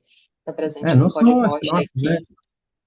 Também tem a broca, tem Outras coisas também. outras pragas aí, que, né, Uhum. insetos tal, que eles vão ser mais difícil, né, atacar uma planta bem nutrida. Principalmente, né, no Sim. caso da cana, né? Uhum. Exatamente. Bom, Vamos ver, gente, a gente está vendo. Pode falar. vamos ver o limão, né, também, porque o limão estava tendo vamos falar aí, o psilídeo, né, estava atacando bastante por causa do greening, né, nos Aham. citros. Quem sabe agora, com esse novo produto, né, vamos falar assim, no limão, nos citros, que ele também consiga ter sua resposta, vamos falar em endurecimento de folha, fica mais restrito ao inseto, né? Vamos ver. Sim, sim, vamos ver. E a gente também já observou algumas coisas com o nosso outro produtor de citros também, então tem uns resultados bem legais, talvez tu consiga também observar na tua plantação. Bom, Seu era Luiz, isso. vai Oi, lá, Gabi, desculpa, pode eu falar. eu só ia acrescentar para o seu Luiz que a gente tem um pessoal de citros que está completando, de limão, que está completando 1 ano agora. E sabe o que eles mais gostaram? É a questão da qualidade do fruto, né? Da cor da casca, porque o silício tem, olha as coisas que a gente aprende, né? O silício tem uma relação com a cor verde do fruto. Então, eles viram muito resultado visual, assim, logo no começo, que eles já começaram a utilização. Isso, Gabi, exatamente. E eles têm outros produtores também que estão observando mudanças na coloração das folhas das plantas. Elas estão ficando um pouco mais verde, então a gente está começando a medir os pigmentos também para clorofila e tudo mais, exatamente para ver se tem ou não tem diferença. Então são todos resultados que a gente ainda está acompanhando, como a Maíra falou, e que a gente pretende colocar isso na ponta do lápis depois. Bom, a gente vai agora para perguntas e respostas. Essa parte é bem legal, porque aí a dúvida de um pode ser a dúvida de vários, né? E algumas respostas, algumas perguntas já foram respondidas, as pessoas que responderam provavelmente já viram a resposta, mas eu vou fazer aqui porque pode ser a dúvida de outras pessoas também, tá? Então vamos começar com a do Manuel Rocha. Eu só peço que vocês sejam sucintos na resposta, porque a gente está um pouco avançado no tempo, mas ainda assim vai dar para pelo menos cada um responder uma pergunta. E, como eu disse no início, todas elas serão respondidas, mesmo as que ainda não foram, porque vão ser enviadas por e-mail de vocês depois individualmente. A Manuel Rocha perguntou o seguinte, essa é para ti, Carlos, por favor. Sabes informar se já há em outros países legislação específica sobre remineralizadores ou o Brasil continua sendo o único a ter tais legislações? Os outros países, quando usam remineralizadores, baseiam-se nas legislações brasileiras ou há leis semelhantes às nossas? Sim, eu já respondi para ele, mas eu vou especificar um pouco mais. Não, na verdade, o Brasil é pioneiro numa legislação para usar rochas moídas, né? Os parceiros, nossos parceiros do Canadá, da Inglaterra, se usa, claro que se usa, né? Na Austrália se usa também desde muito tempo, mas uma legislação específica que diz o que uma rocha tem que ter de garantias e o que ela não deve ter de contaminantes é uma inovação brasileira.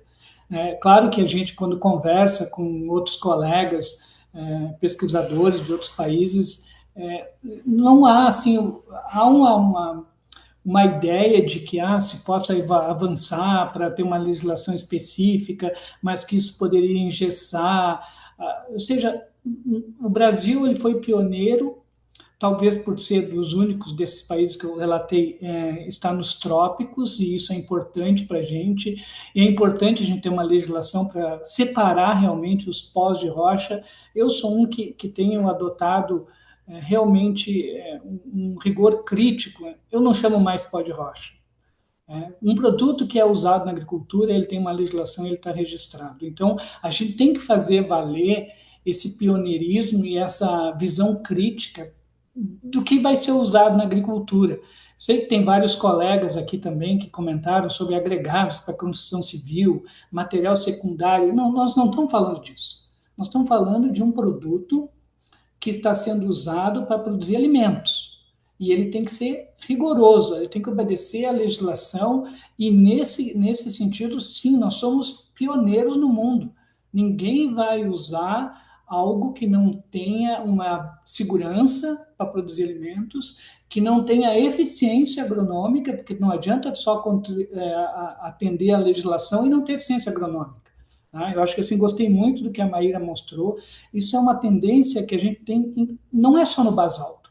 A maioria das rochas que não têm fósforo estão agindo na liberação desse fósforo que está aprisionado nos óxidos. Por que isso está acontecendo? A gente não sabe ainda, nós estamos estudando, né? Mas é uma tendência, a maioria dos trabalhos está mostrando isso, né? Nós precisamos explicar por que isso está acontecendo.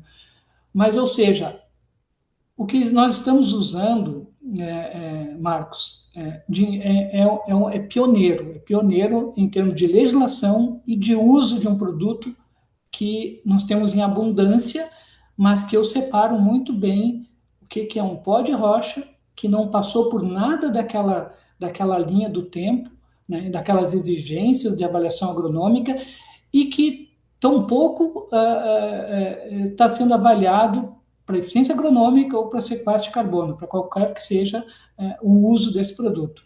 Então, sim, Marcela, nós somos pioneiros, outros países têm uma ideia do que é, o que a gente fez, mas que eu saiba, talvez o Frederico, que tem mais contato com outros parceiros, mas eu diria assim, por enquanto, o Brasil é pioneiro, é o único, outros usam um exemplo, mas não criaram uma legislação e nem esse aparato que nós temos.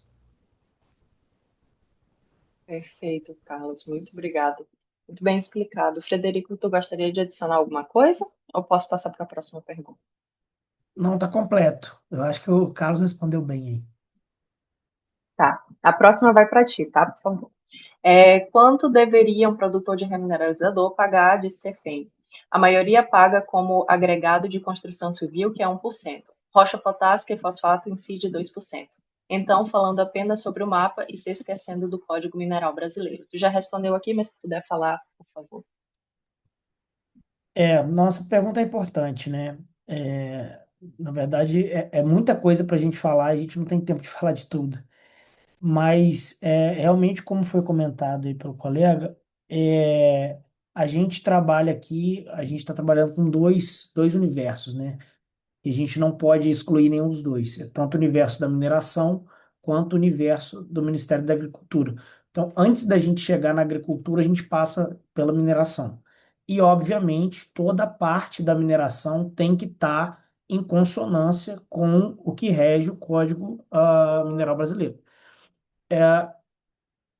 A gente tem alguns tipos de remineralizadores, né? A gente tem algumas empresas que trabalham exclusivamente com mineração dedicada para remineralizadores, que são poucas. E a gente tem algumas que utilizam como coproduto, né? Os remineralizadores. Ambas têm que trabalhar conforme manda a legislação.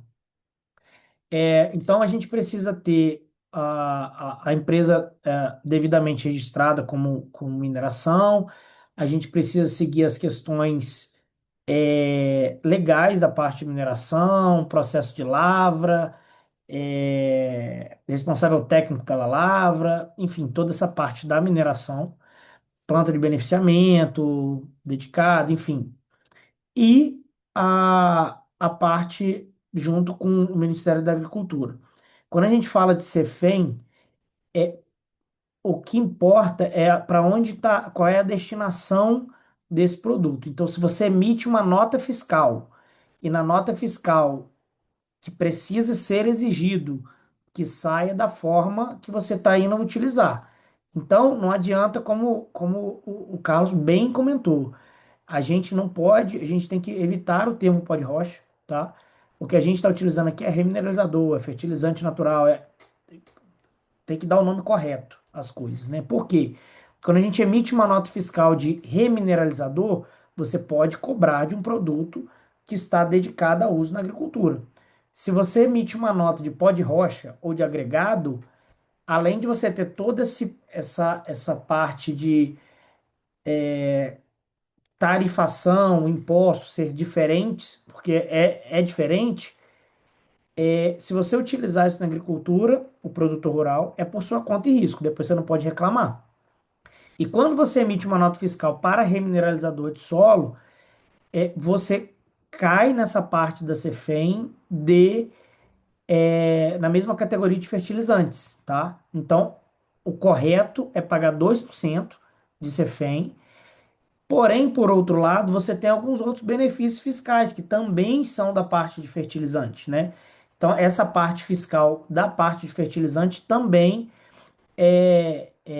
a gente toma proveito na parte de remineralizador de solo. Então, sendo objetivo na resposta, o correto para remineralizador, para fertilizante mineral simples, para todas essas categorias, é pagar 2% de CEFEM. Excelente, muito obrigada. Vamos para a próxima pergunta, que agora é mais relacionada com a parte do carbono. Então, Denis, se tu puder responder, eu agradeço. Denis, qual é a etapa, elemento com maior impacto do LCA dos projetos da Implanet aqui no Brasil? Ou seja, onde existe maior emissão no processo de Enhanced Rock Weathering? O Robson pergunta. Marcela, o transporte, como a Gabriela mencionou, hoje o transporte emite cerca de 46% de todas as nossas emissões operacionais. A gente tem plano de reduzir isso usando frota movida a biogás, então a gente vai ter uma mudança significativamente grande nos próximos projetos, provavelmente. Com certeza, porque querendo ou não, tudo influencia, né, nessa parte do transporte. Para tudo precisa transporte, então é difícil excluir, mas com certeza a gente tende a melhorar isso no futuro. Sobre a parte dos co-benefícios, tem uma pergunta aqui que já foi perguntado muitas vezes para a gente, e muitas vezes quando a gente mostra algum resultado envolvendo o fósforo. Então, Maíra, se tu puder responder.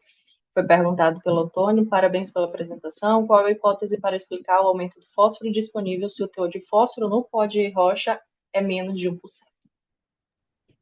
Essa é uma ótima pergunta, Marcela. Eu deixei a resposta para o professor, mas é sempre muito importante a gente comentar que o pó de rocha ele não é fonte de fósforo a princípio, né? Os basaltos que a gente trabalha atualmente na Implanet, eles têm em torno de 0,5, 0,6% de P2O5. Então, realmente, é uma quantidade muito pequena. Inclusive, esse é um dos motivos que a gente sempre reforça que a nossa ideia inicial é não indicar nenhum tipo de substituição, mas sim a gente ainda está entendendo o potencial para isso.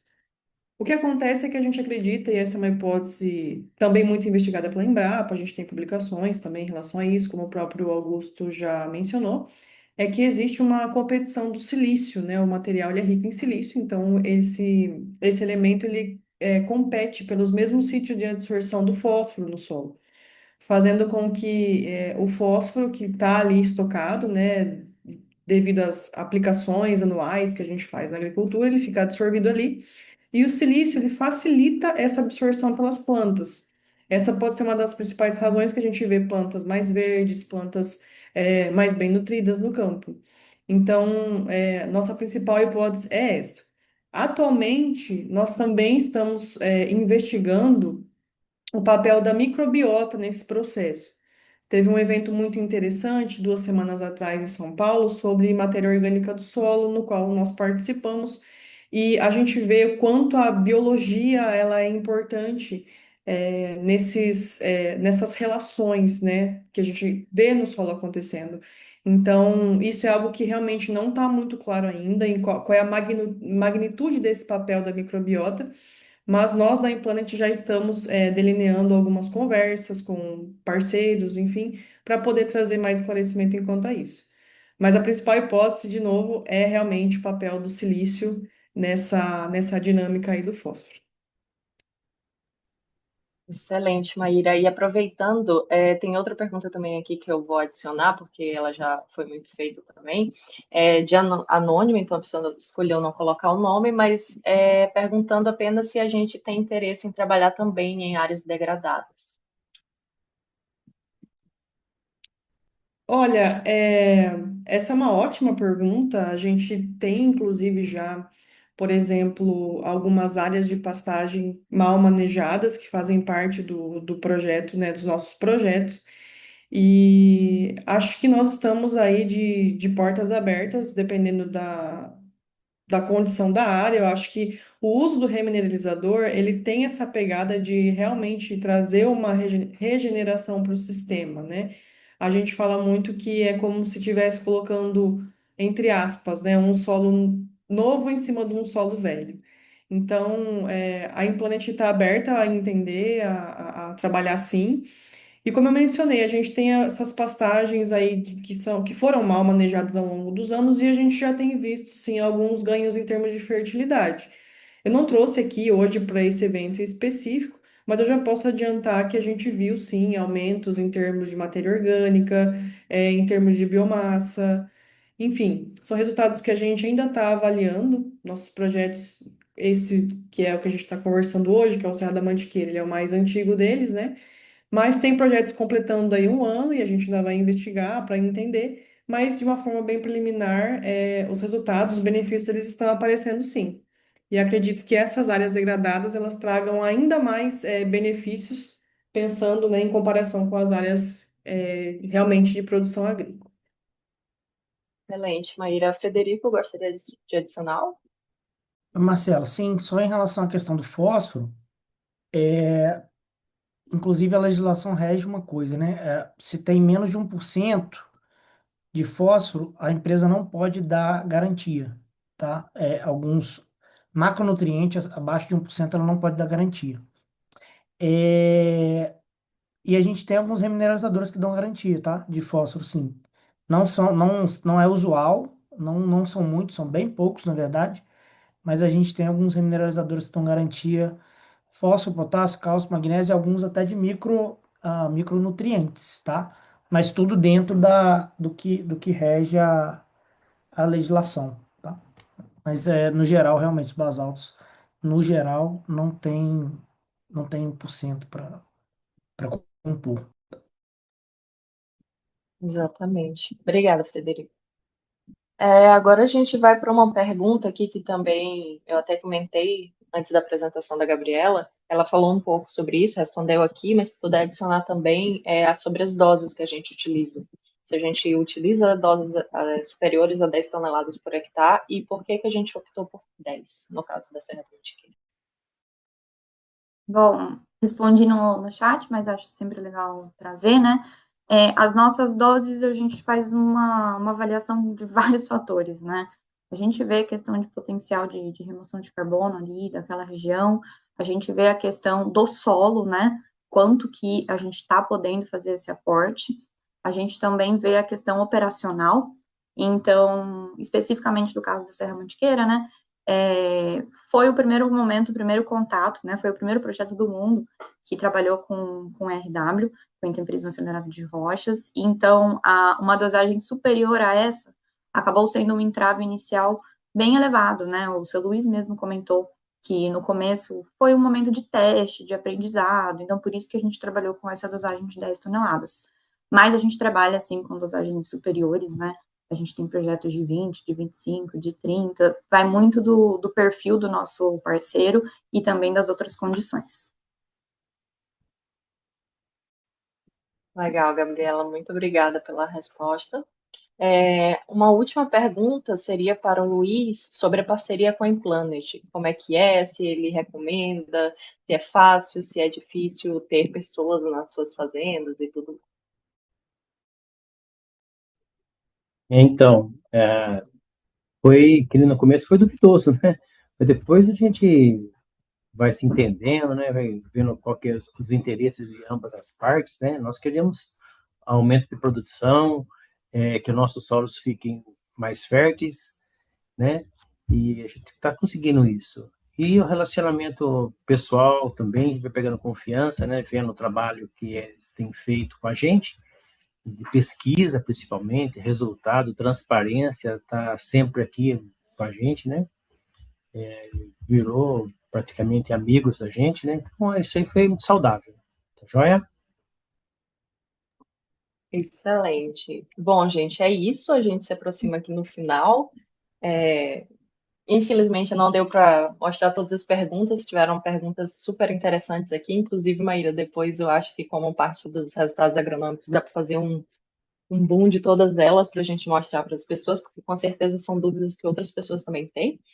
E é isso, muito obrigada pela participação de vocês, pela presença de vocês. Se vocês tiverem alguma dúvida, basta acessar o nosso site, lá tem os e-mails que vocês podem ter acesso. O LinkedIn também é uma ótima área para vocês terem acesso a gente, então a gente sempre está respondendo todo mundo. E os palestrantes também, se vocês quiserem entrar em contato com eles. E as perguntas que não foram respondidas, novamente, elas serão respondidas individualmente por e-mail de vocês. Muito obrigada mais uma vez e até a próxima.